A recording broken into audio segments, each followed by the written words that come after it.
আসসালামু আলাইকুম, আশা করি সবাই ভালো আছেন। আজকে এসে বলছি নতুন একটা ভিডিও লিয়া। আমার হাতে দেখতেছেন কমলি শাক। আজকে করবো কমলি শাক ভাজি। আজকে আমি যেভাবে কমলি শাকটা ভাজি করাম এইভাবে ভাজি করলে কিন্তু অনায়াসে কমলি শাক ভাজিটা দিয়ে পেট ভরে ভাত খাওয়া যাইব, আর অন্য কিছু খাইতে মনই চাইব না।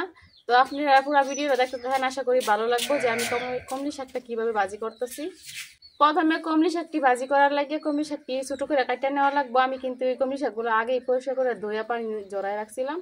তো এখন কমলি শাকগুলো কাটিয়ে নেব। আমি এই যে কমলি শাক দিয়ে এভাবে ছোটো ছোটো করে কাটিয়ে নিতেছি।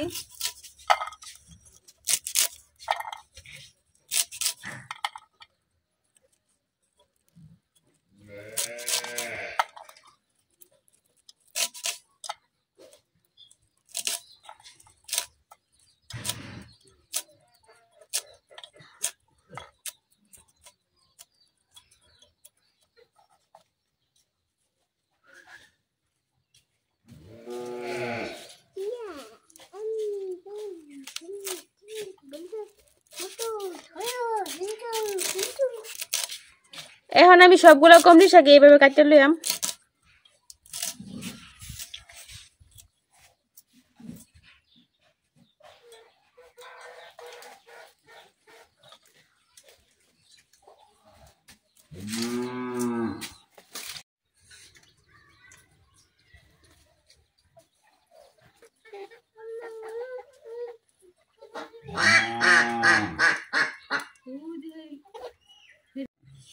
আমার কমলি শাকগুলা কিন্তু কাটা হয়ে গেছে। আজকে আমি কমলি শাকটা ভাজি করাম চিংড়ি মাছ দিয়ে। এই জায়গায় আমি কচু চিংড়ি নিয়ে নিছি।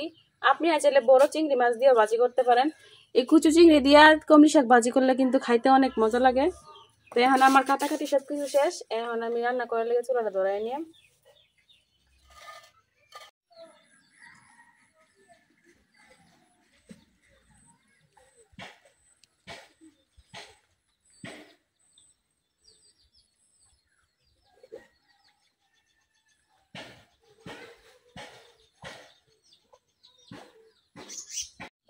আমার চুলা ধরানো কিন্তু হয়ে গেছে। এখন আমি কড়াই বয়ে দিতেছি। আমার কড়াই কিন্তু গরম হয়ে গেছে। এখন আমি কড়াই তেল ঢালতেছি।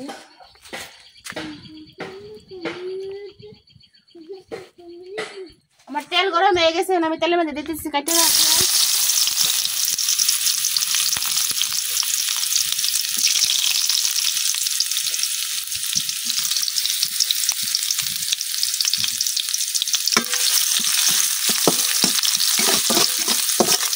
আমি হালকা লাল করে ভাজা নেন।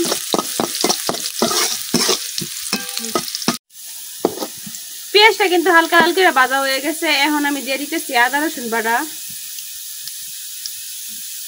আদা রসুন একসাথে বাড়তে রাখছি আমরা দিয়ে দিতেছি। এখন আদা রসুন বাটাটা কিছুক্ষণ ভাজা দেন।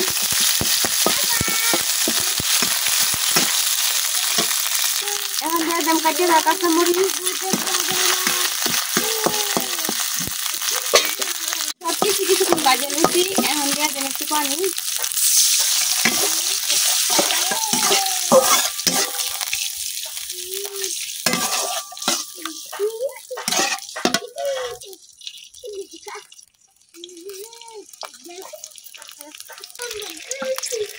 এখন আমি দিয়ে দিতেছি চিংড়ি মাছ।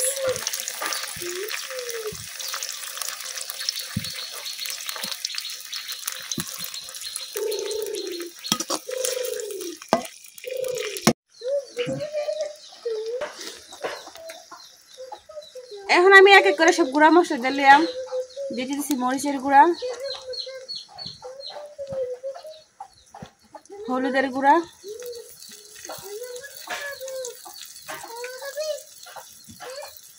ধনিয়া গুঁড়া, স্বাদ মতো লবণ।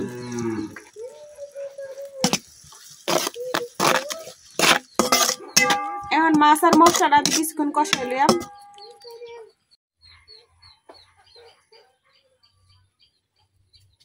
আমার চিংড়ি মাছটা কিন্তু কষানি হয়ে গেছে। একবারে উপর দিয়ে তেল ছেড়ে দিচ্ছি। এখন আমি দিয়ে দেব কমলি শাকগুলো।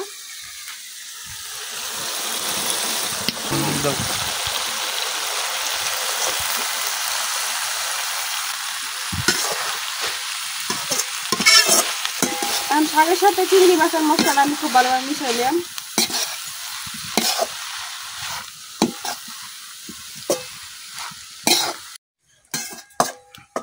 মশলার সাথে কিন্তু শাকটা আমি খুব ভালোভাবে মিশাই লইছি। এখন ডাইকা রান্না করে নেব।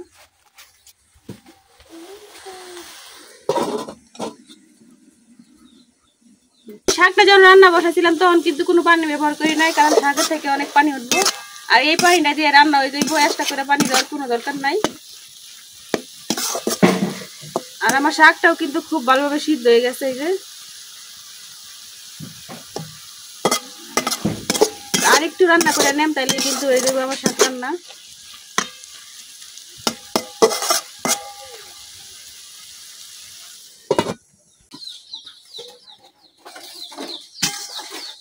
তরকারিটা কিন্তু একবার পুরোপুরি হয়ে গেছে।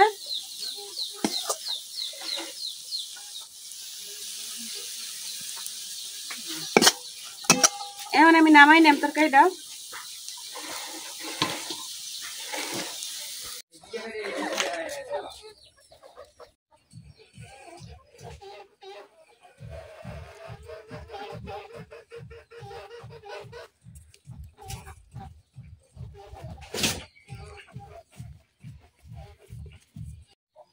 এই যে তৈরি হয়ে গেছে আমার কুচি চিংড়ি দিয়ে কমলি শাক।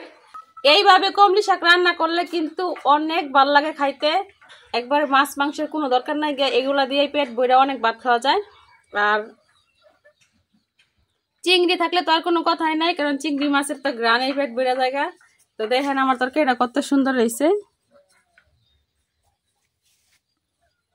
তো আমার কচু চিংড়ি দিয়ে কমলি শাক ভাজিটা কেমন হয়েছে অবশ্যই কমেন্টে জানাবেন। আর আজকের ভিডিও এই পর্যন্তই। সবাই ভালো থাকবেন, সুস্থ থাকবেন। আল্লাহ হাফেজ।